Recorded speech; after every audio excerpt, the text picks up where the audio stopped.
42 பெண்களை ஏமாத்தி மர்மமான முறையில் கொண்டிருக்காப்புல. மனுஷன் பேர் பார்த்தீங்கன்னா அகமது சுரத்ஜி, இந்தோனேசியாவை சேர்ந்தவர். இவருக்கு அப்பா கிடையாது, ஆல்ரெடி இறந்து போயிடுறாப்புல. இதுல முக்கியமான என்னன்னு பார்த்தோம்னா இவங்க குடும்பமே ஒரு மந்திரவாதி குடும்பம். அதே மாதிரி நம்ம சேனலே ஒரு மந்திரவாதி சேனல் கிடையாது, இன்ஃபர்மேஷன் சேனல். புதுசாக வந்திருந்தீங்க அப்படின்னா சப்ஸ்கிரைப் பண்ணி வீடியோ ஃபுல்லாக பாருங்க. ஒரு நாள் நைட்டு சுரத்ஜி தூங்கிட்டு இருக்கும் போது அவர் அப்பா கனவுல வந்து 72 சடலங்களை, அதாவது உயிரில்லாத உடல்களை உன் வீட்டை சுற்றி மண்ணை போட்டு நின்றுகிட்டு இருக்க மாதிரி புதைச்சி வைடா, அதுவும் உன் வீட்டை பார்த்துக்கிட்டு இருக்க மாதிரி புதைச்சு வைடா அப்படி சொல்லியிருக்காப்புல.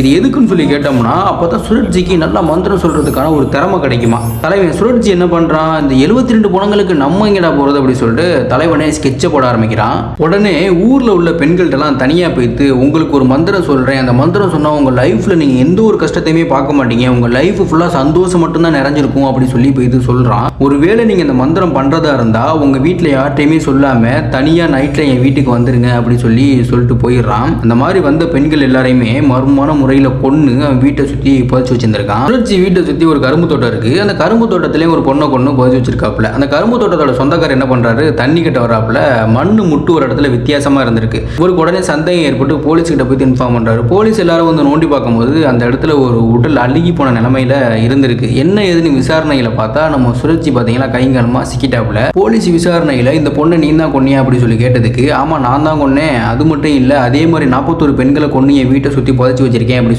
சொல்லியிருக்காப்புல. போலீஸ் உடனே போயிட்டு அந்த வீட்டை சுற்றி எல்லாத்தையும் நோண்டி பார்த்துருக்காங்க. நோண்டி பார்த்ததுல ஏகப்பட்ட பெண்களுக்கு யார் என்னன்னே கண்டுபிடிக்க முடியல, எலும்பு மட்டும் தான் கிடைச்சிருக்குன்னு சொல்லியிருக்காங்க.